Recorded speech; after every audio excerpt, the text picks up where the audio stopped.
Marvel's summer blockbuster event Secret Empire is rolling out faster and faster, and we're now starting to get tie-ins, so let's take a look at one of those.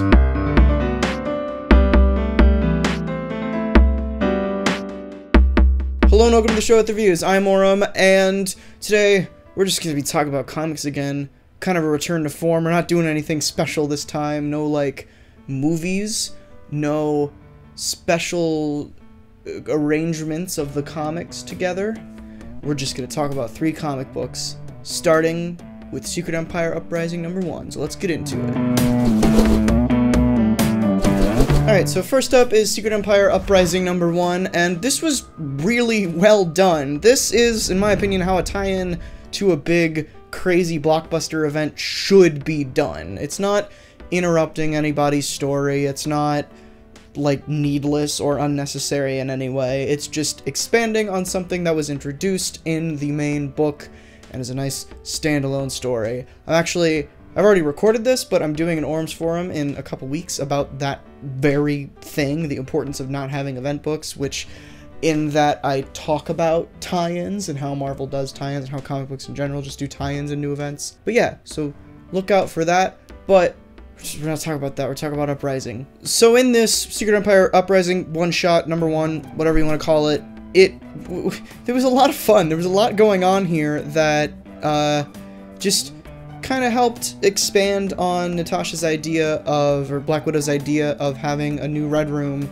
that would be designed to essentially take out Steve Rogers or just bring down Hydra in some capacity. And we don't get to see a lot of the training that Nat does, which is a little disappointing, especially since we see this scene of Natasha essentially is doing some kind of something. We don't really figure out what it is, but she's inviting each of the heroes into a room, which it looks like an interrogation room, and Riri is first up, Ironheart's first up, and she goes in, and everyone else is just chilling in the lobby, and then she comes out crying, doesn't say a word, and just walks off. And I kind of wanted to see more of what the hell was going on there, but, or at least see more reactions of the other heroes, but I'm sure we might get some of that in other people's solo books or in actual Secret Empire mainstay book itself. If not, oh well, this book was still really good. We also got to see a lot of the heroes singing, which was fun. I think Riri, Amadeus, Nadia, and Miles almost sang, but apparently Spider-Man doesn't sing in front of people, so.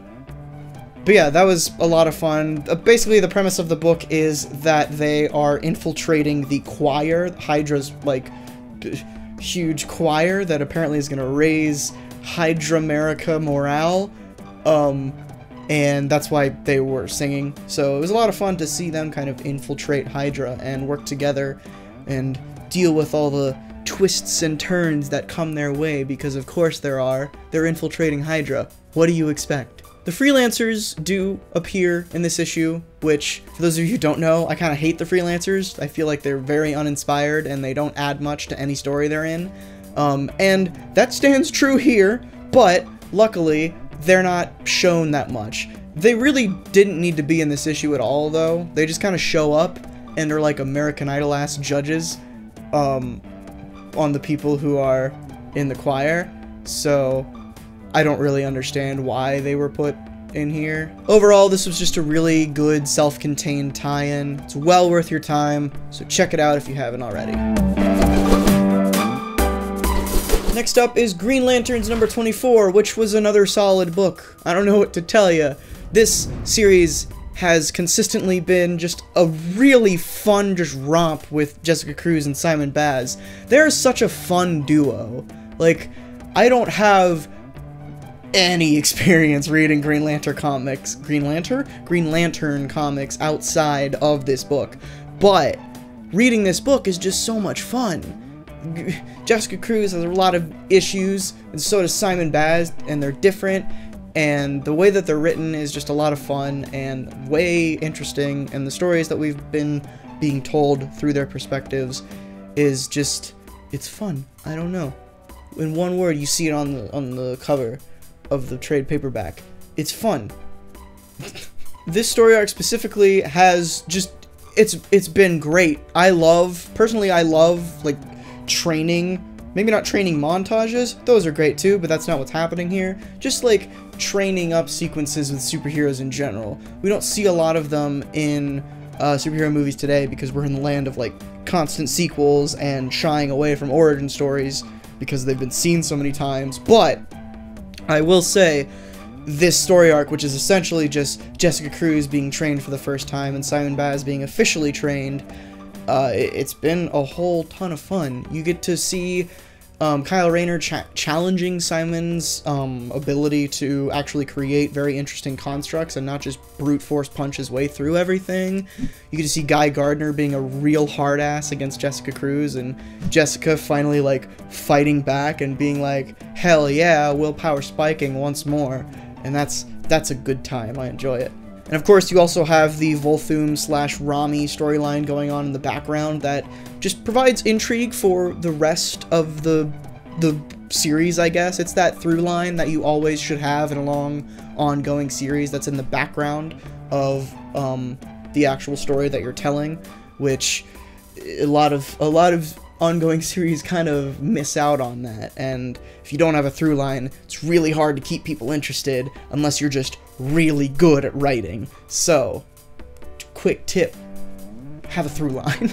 I will say one nitpick about the art, and disclaimer here, the art here is fucking gorgeous. I love the art here, but the way that Jessica is drawn here, she does not look like Jessica Cruz for most of the issue. Her skin is just a lot lighter, and her facial features just don't really match up that much.